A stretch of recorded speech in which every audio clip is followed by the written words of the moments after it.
Jadi itu seorang yang benar-benar luar biasa ya di surah Yasin tersebut. Mudah-mudahan nanti bisa diupload materinya. Bagaimana dia tidak dikenal, juga bukan orang yang hebat, datang dari ujung kota, dari kampung, terus ngasih peringatan, tapi ternyata kemudian ya tahu sendirilah bagaimana dia sangat pemberani, ngasih peringatan kepada kaum yang memang nabi-nabi sebelumnya selalu dibunuh, dia malah ngadepin itu masyarakat, akhirnya juga terbunuh juga, syahid dia, sampai akhirnya Allah abadikan qila dakhulil jannah. Dikatakan kepada orang tadi, laki-laki nggak terkenal itu, masuklah kamu ke surga.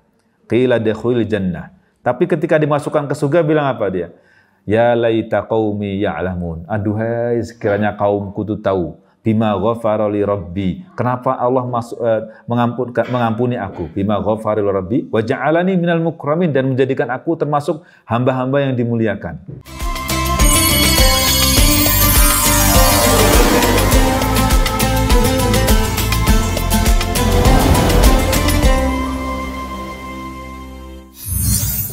Baik, jadi pola nakirah namlatun nggak disebutkan dengan definite, ini menunjukkan pemuliaan terhadap namlah itu, meskipun tidak terkenal tapi dicatat sebagai namlah yang mulia, seekor semut yang mulia.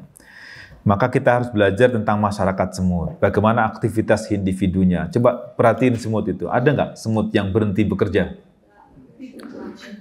Dia terus kerja terus tuh, sampai mati dia. Nggak ada. Kalau dia nggak bekerja berarti dia sakit atau dia menjelang ajalnya. Terus dia nggak ada istirahatnya. Perhatikan coba ketika dia ketemu sama bangsanya itu. Salaman dulu, kayak begitu kan. Jalan lagi, Masya Allah tuh. Adab sosialnya luar biasa itu. Nah itu juga perlu kita pelajari bagaimana masyarakat semut itu ya. Bagaimana gotong royongnya, bantu-membantunya, bagaimana empati terhadap sesamanya itu. Banyak pelajaran yang bisa kita ambil dari semut itu.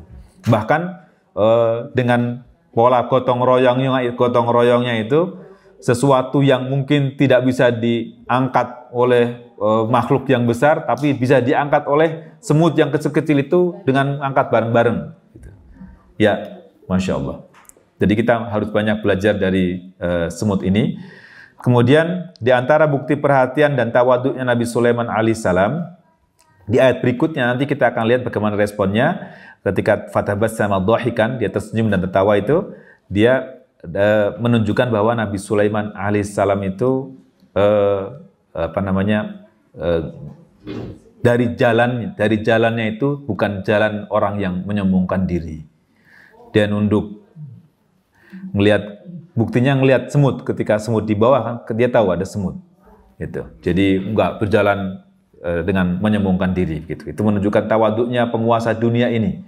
Itu kalau sekiranya ada penguasa dunia seperti Nabi Sulaiman, Masya Allah ya, wah kita kayaknya udah dekat kiamat tuh udah.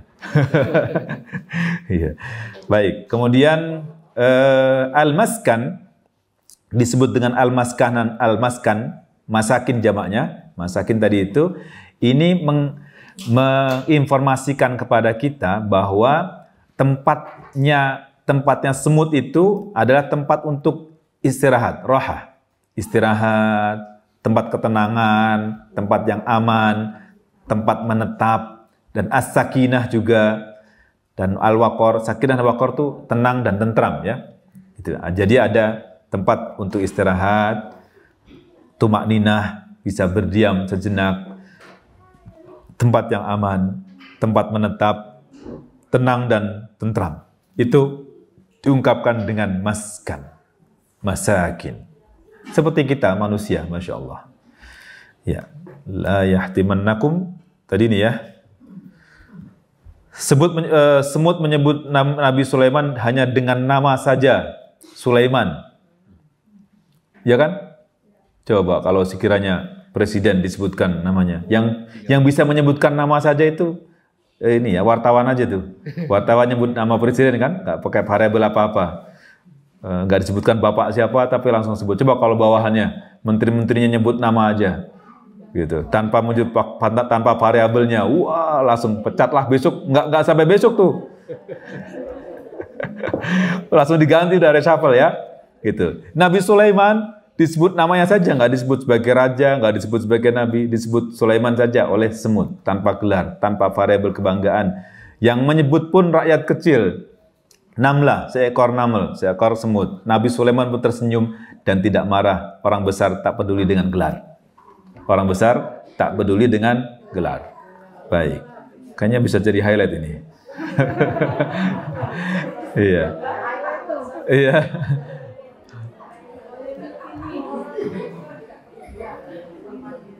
Ini kayaknya belum ada yang bikin loh. Ini kayaknya punya saya ini. Tapi ini sebenarnya materi ini udah lama saya bikin. Iya. Iya. Viral, diviralkan. Masya Allah. Iya. Nah, itu bisa dikembangkan tuh betul. Nanti mungkin di workshop ini bisa dikembangkan ke yang lain-lainnya ya. Berkaitan dengan Palestina, berkaitan pokoknya yang aktual lah, yang aktual gitu. Mungkin saya bahasnya nggak sampai ke yang aktual-aktual, karena kalau aktual mungkin akan lebih banyak perlu waktu lagi ya. Baik, jadi orang besar tak peduli dengan gelar. Tak sengaja berlaku zalim pun tidak. Apalagi sengaja berbuat zalim. Itu Nabi Sulaiman alaihissalam tuh. Tak sengaja berbuat zalim saja itu tidak. Apalagi sengaja berbuat zalim. Dari mana kita tahu? Di sini nih, wahum la yash'urun.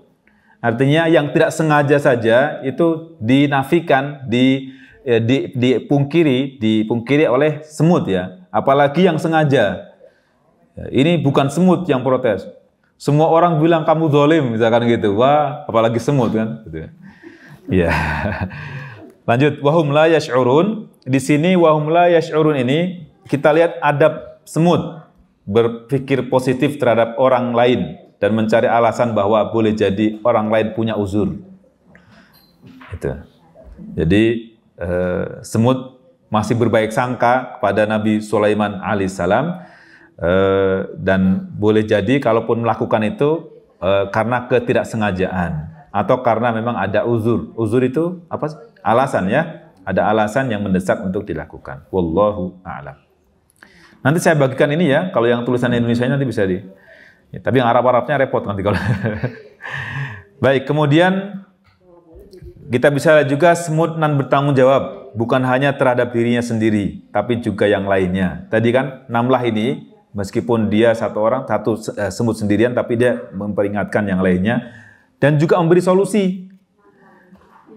Jadi kan ketika memperingatkan tadi itu, apa solusinya? Udkhulu masakinakum. Jadi bukan hanya memberikan ancaman, oh bahaya, nggak dikasih solusi. Jadi ketika memperingatkan ada bahaya, langsung dikasih solusi. Solusinya apa? Gitu ya. Jadilah pribadi yang menyelamatkan umat manusia dan bukan manusia. Semua maksudnya, baik manusia ataupun bukan manusia. Hendaknya kita menjadi penyelamat umat ya. Bukan hanya manusia, umat manusia, tapi juga umat yang lainnya. Umat itu kan kumpulan sekian banyak orang atau jin atau yang lainnya. Baik, berikutnya apa lagi? Ya, maksud. Oh, habis. Fatabassama dhahikan min qawliha wa qala rabbi auzi'ni an ashkura ni'mataka allati an'amta 'alayya wa 'ala walidayya wa an a'mala salihan tardahu wa adkhilni bi rahmatika fi ibadikas salihin. Coba di setiap ayatnya itu hampir semuanya menunjukkan bagaimana tawadhu'nya Nabi Sulaiman. Coba di kalimat terakhir ini. Wa adkhilni, ya Allah masukkanlah aku bi rahmatika, dengan rahmatmu ke dalam hamba-hamba yang solih. Padahal beliau orang yang paling solih pada masanya. Tapi beliau masih berdoa supaya dikumpulkan bersama hamba-hamba yang soleh, dimasukkan kepada golongan orang yang soleh. Itu Masya Allah ya. Tuh tawaduknya lagi nih. Padahal penguasa dunia loh, pada masanya tidak ada yang bisa mengalahkannya. Tapi masih tawaduk seperti ini. Juga yang sebelumnya tadi ya, ada di sini. Fatabassama dhahikan. Fatabassama, maka tersenyumlah ia, dhahikan. Sebenarnya kalau disebutkan dengan lalu, maka dia, Sulaiman, tersenyum lalu tertawa. Ini tidak masuk dalam kalimat ini ya. Fatabassama dhahikan. Nabi Musa itu, nah mungkin sambil ya, Nabi Sulaiman itu tersenyum dalam kondisi tertawa. Kenapa tersenyum? tapi dikasih variabel tertawa. Karena orang tersenyum itu tidak selalu menunjukkan dirinya suka. Sinis mungkin, senyum. Nah, ada senyum sinis, ada senyum marah. Maka dikasih variabel dhahikan menunjukkan bahwa Nabi Sulaiman itu tersenyum gembira ketika ngelihat semut tadi, ngelihat semut satu yang ngasih peringatan tadi itu, maka tersenyumlah dan tertawa dia. Iya. Kalau hanya senyum aja kan ada orang senyum, tapi senyum sinis tadi kata Pak Roni. Senyum sinis, kadang senyum ngebunuh kan gitu. Ada orang senyum tapi ngebunuh ada kan? Gitu. Senyum kecut dan sebagainya. Gitu. Atau senyum di depan kamera, di belakang kamera nggak senyum lagi. Kan gitu. Kenapa itu? Min qauliha, disebabkan oleh perkataan satu namlah tadi itu. Iya, disebabkan oleh perkataan namlah itu. Jadi tersenyum dan dalam keadaan tertawa tadi itu karena mendapati perkataan namlah tadi itu. Wa qala, dan Nabi Sulaiman pun berkata, apa perkataannya? Ini mirip dengan doa yang disebutkan di surah Al-Ahqaf ketika seorang hamba mencapai usia 40 tahun. Ya, apa Rabbi auzi'ni an ashkura ni'mataka allati an'amta 'alayya wa 'ala walidayya wa an a'mala salihan tardahu. Berikutnya apa? Wa aslih li fi dzurriyyati inni tubtu ilaika wa inni minal muslimin. Itu yang 40 tahun tuh di surah Al-Ahqaf ayat 15. Itu yang kita mencapai usia 40. Tapi kalau belum 40 tahun boleh ngucapin itu enggak? Boleh lah. Boleh, nggak apa-apa, harus 40 tahun supaya buat latihan lah. Iya kan? Itu juga jadi yang belum nikah jangan kemudian jaga jarak. Oh ini buat yang 40 tahun nih. Bukan. Coba perhatikan di kalimat akhirnya. Dibuka surah Al-Ahqaf coba, ayat 15 coba. Di surah Al-Ahqaf itu kan wa aslih li fi dzurriyyati. Perbaikilah keturunanku. Itu mirip dengan perkataan Nabi Ibrahim alaihissalam. Nabi Ibrahim coba perhatikan. Ya, buka dulu. Al-Ahqaf 15. Ya, buka dulu ya. Tahan dulu itu. Saya takut lupa. Jadi Nabi Ibrahim alaihissalam di surah Al-Baqarah itu, ketika Allah berikan kabar bahwa inni ja'iluka fil ard, ya, aku akan jadikan engkau imam. Inni ja'iluka linnasi imama. Di surah Al-Baqarah 1, 2, 3 kalau nggak salah. Itu Nabi Ibrahim. Mungkin bisa buka sekaligus, buka dua sekaligus. Al-Ahqaf tadi 15 sama Al-Baqarah 1, 2, 3 kali ya. Ya, coba cek. 1, 2, 3 itu berapa tuh? Yang Al-Baqarah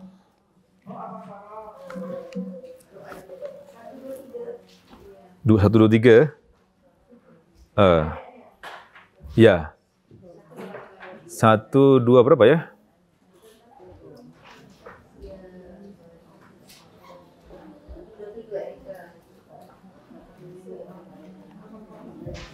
Satu dua empat ya, 124 betul. Itu para ulama mengatakan doa itu, perkataan Nabi Ibrahim alaihissalam itu, ketika Allah katakan bahwa aku akan jadikan kamu sebagai imam bagi seluruh manusia, kemudian Nabi Ibrahim bilang apa? Wa min dzurriyyati. Dia bertanya, juga keturunanku ya Allah. Itu Nabi Ibrahim belum punya siapa-siapa. Belum punya anak. Udah lama menunggu masa punya anak, dia bilang wa min dzurriyyati. Tahu nggak itu bagaimana?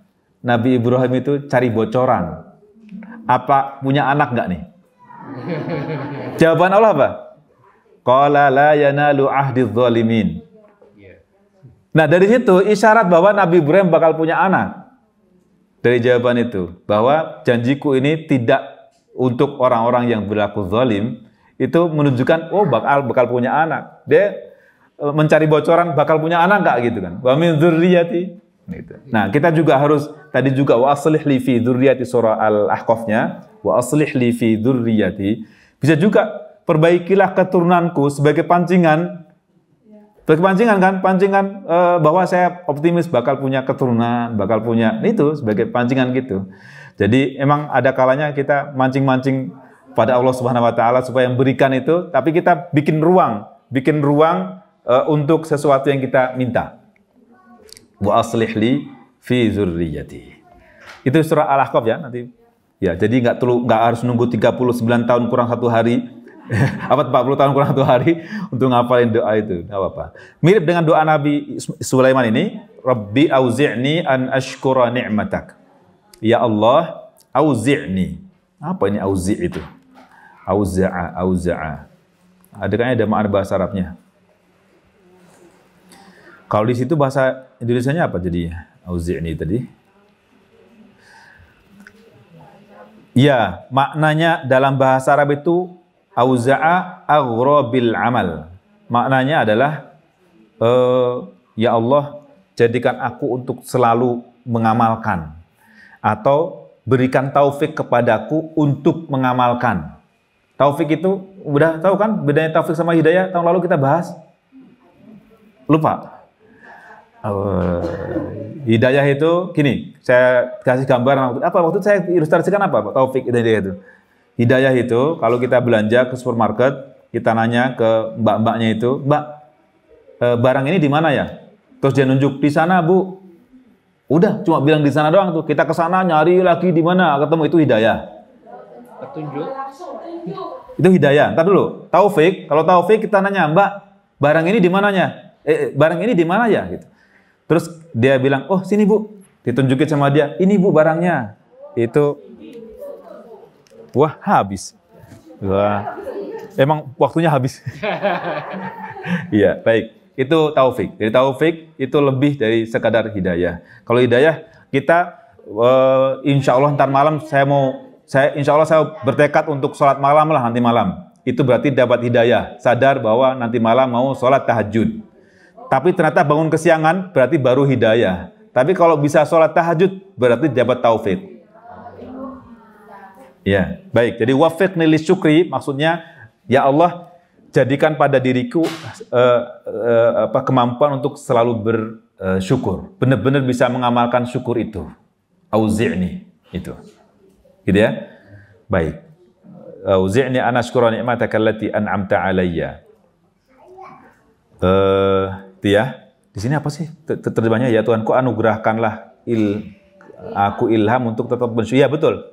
Untuk tetap mensyukuri, betul ini terjemahnya begitu. Untuk tetap mensyukuri nikmat yang telah engkau nikmatkan kepadaku, juga kepada kedua orang tuaku. Itu ya. Jadi nikmat yang telah Allah karuniakan kepadaku, engkau berikan kepadaku dan berikan kepada orang tuaku, dan juga berikan taufik juga agar aku bisa beramal saleh yang engkau ridhoi. Amala salihan tardahu, yang kau ridhoi. Baru kemudian wa adkhilni bi rahmatika fi ibadikas salihin. Gitu ya. Ini Nabi Sulaiman alaihissalam, ayahnya beriman, dan kalau sementara di surah Al-Ahqaf itu di antara ahli tafsir menyebutnya bahwa itu yang disebutkan dalam ayat 15 surah Al-Ahqaf itu adalah Abu Bakar Siddiq radhiyallahu anhu. Abu Bakar Siddiq, bapaknya beriman, anaknya beriman, cucunya beriman, keluarganya beriman semuanya. Abu Bakar Siddiq. Masya Allah. Jadi semoga Allah SWT jaga kita senantiasa dalam keimanan ini, dan Allah jadikan kita sebagai hamba-hamba yang menjadi petunjuk untuk orang lain, dan semoga Allah beri petunjuk kepada saudara-saudara kita yang belum mendapat petunjuk dari Allah Subhanahu wa taala. Amin ya rabbal alamin. Mohon maaf sampai di sini dulu, mungkin nanti kita bisa teruskan lagi setelah dari Pak Ronif. Assalamualaikum warahmatullahi wabarakatuh.